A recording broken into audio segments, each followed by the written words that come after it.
diha sa buhat 1. See? Okay. Praise the Lord.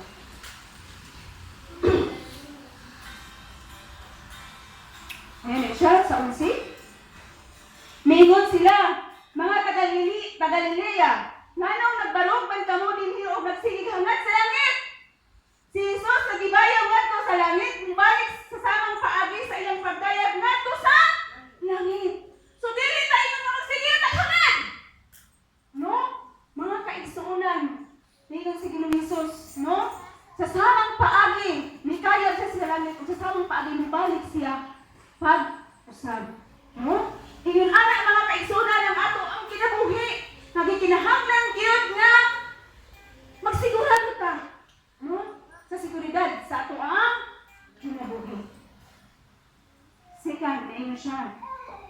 I shall return means saman completion. No? Aron na adunay katumanan. No? Katumanan sa naisulat diriya sa Biblia. Katumanan sa iyang mga saad. No? Mauna mga kaigsuonan nga mubalik siya aron nga adunay katumanan, no?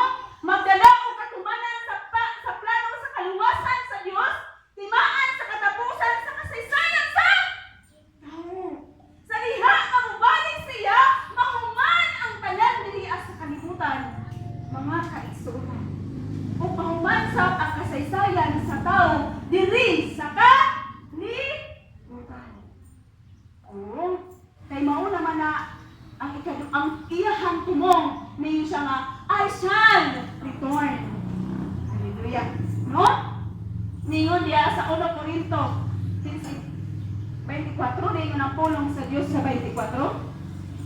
Unya maabot ang katapusan ug buntugon ni Kristo ang tanang pangulo, mga otoridad ug mga kagamhanan. Unya itukyan niya ang hingharian ngadto sa Dios nga Amahan. Oh, so ingon ana nga adunay katumanan sa tanan bisan pa ikaw pangamhanan o unsa pa nga diha ang imong katungdanan. So adunay katumanan sa iyahang pagbalik. No? Kung ingon pa diha sa pinagayag 11:15.